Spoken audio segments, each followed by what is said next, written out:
ہمارا یہ خیال تھا کہ ابھی سال ڈیڑھ سال لگے گا، لیکن فیصل وارڈا صاحب ایسا نہیں کہہ رہے تھے، وہ کہہ رہے تھے کہ جلدی ہی آ جائے گی، لیکن ان کی باتیں ماننا مجبوری بھی ہے، مگر ظاہر ہے دل نہیں کرتا ان کی باتیں ماننے پر۔ ہاں، اب خواجہ آصف صاحب نے بھی اعلان کر دیا ہے کہ فیصل وارڈا صاحب ٹھیک کہہ رہے تھے، مطلب انہوں نے یہ نہیں کہا کہ فیصل وارڈا صاحب ٹھیک کہہ رہے تھے، مگر انہوں نے بھی یہی کہا ہے کہ جلدی آپ دیکھیں گے کہ 28ویں ترمیم بھی آ رہی ہوگی، اور جو 28ویں ترمیم میں کیا ہوگا والی بات اب کسی کو پوچھنے کی ضرورت ہی نہیں رہی، کیونکہ سب کو پتہ لگ گیا ہے کہ 26ویں آئینی ترمیم کا مقصد عمران خان کو فکس کرنا تھا، عمران خان کو سائیڈ لائن کرنا تھا، عمران خان کے خلاف ہر کیس کا فیصلہ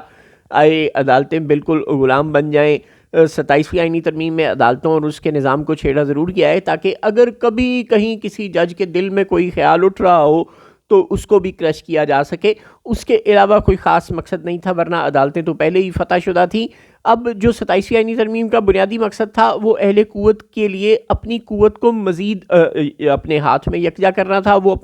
اہل قوت کا اپنے آپ کو احتساب سے اور ہر قسم کے خدشے سے، خوف سے پاک کرنا تھا، وہ اہل قوت کا اپنے آپ کو شہباز حکومت کے زیر بار ہونے سے نکالنا تھا۔ 28 نومبر کو جب chairman joint chief of staff committee اپنے گھر رخصت ہو چکے ہوں گے اور چیف آف ڈیفنس فورسز بن چکے ہوں گے موجودہ فیلڈ مارشل، تو اس کے بعد ظاہر ہے وہ اگلے کچھ سالوں کے لیے انٹچیبل ہو جائیں گے۔ پہلے بھی انٹچیبل ہی تھے، مولا خوش رکھے، لیکن اب آئینی طور پر ایک امیونٹی، ایک پروٹیکشن اور بہت کچھ مل گیا۔ چنانچہ اب جب 28ویں آئینی ترمیم آئے گی تو اس کا صرف ایک ہی مقصد ہوگا، پہلا یعنی 26ویں ترمیم عمران خان فکس، 27ویں ترمیم طاقت اپنے ہاتھ میں بڑھ گئی، اور 28ویں ترمیم اپنے ایلائز یعنی نون لیگ اور پیپلز پارٹی کے ہاتھ سے طاقت کھینچ لینا، یعنی ان کو مزید معزول، مزید ٹنڈا کر دینا، معذرت کے ساتھ ان کے ہاتھ پاؤں بالکل کاٹ کے رکھ دینا، اور بالکل اپنے آپ کو تقریباً مطلق العنان یعنی اکیلے پرفارم کرنے کے قابل بنا لینا،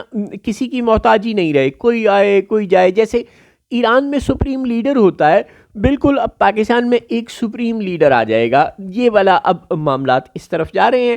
جیسے ایران میں ایک شورا نگہبان، ایک سپریم لیڈر ہے، وہ چاہے تو کسی کو الیکشن لڑنے کی اجازت دے، چاہے تو کسی کو الیکشن لڑنے کی اجازت نہ دے، چاہے تو کسی کو جیتنے کی اجازت دے، چاہے تو کسی کو جیتنے کی اجازت نہ دے، چاہے تو کسی عدالت کے فیصلے پر عمل ہونے دے، چاہے تو نہ ہونے دے، یعنی اس طرح کی جو تمام کی تمام طاقتیں ہیں، جو ریاست کی سپریم پاور ہے، وہ ایک ان الیکٹڈ شخص کے ہاتھ میں جس طرح ایران میں ہے، بالکل اسی طرح سے اب ماڈل آئینی طور پر اپنے لیے مزید امیونٹیز اور مزید پروٹیکشنز اور آئینی طور پر باقی تمام عہدیداروں کی چھٹی، اور اپنے آپ کو کسی کا معزول، کوئی محتاج نہیں، کوئی عمران خان ہو، کوئی شہباز شریف ہو، کوئی کچھ ہو، اس کا کوئی فرق ہی نہیں پڑتا۔ لیکن اس کا مطلب یہ نہیں ہے کہ عمران خان کو آنے کی اجازت مل جائے گی، ایسا نہیں ہے۔ اب سال بعد، 2 سال بعد، 3 سال بعد، 4 سال بعد جب کبھی اہل قوت یہ سمجھیں گے کہ عمران خان ان کے لیے خطرہ نہیں ہے، اس کی پاپولیرٹی کم ہو گئی ہے یا ماحول بدل گیا، تو وہ اس کو شاید چھوڑ دیں، لیکن اس کو الیکشن لڑنے کی اجازت ہی دینے نہ دینے کا اختیار اب شاید وہ اگلی ترامیم کے ذریعے اپنے ہاتھ میں کر لیں گے، اور بہت کچھ اپنے ہاتھ میں کر لیں گے۔ شہباز شریف اور آصف زرداری کی چھٹی پرائمری مقصد ہے اب جو اگلی آئینی ترمیم ہے، اور بقول خواجہ آصف صاحب اور فیصل وارڈا صاحب کی اشاروں میں کی ہوئی گفتگو کے اب اس میں کوئی سال ڈیڑھ سال نہیں لگنا، 4-6 مہینے کی بات ہے، زیادہ سے زیادہ 4-6 مہینے میں 28ویں آئینی ترمیم فلور آف دی ہاؤس پہ آ چکی ہوگی، اور اس کا مقصد یہ ہوگا کہ نون لیگ اور پیپلز پارٹی ایک ایسی قانون سازی کریں گے جس کے ذریعے وہ اپنے آپ کو فیلڈ مارشل کا دست نگر محتاج بنا لیں گے، اسٹیبلشمنٹ کا محتاج بنا لیں گے، غلام بنا لیں گے،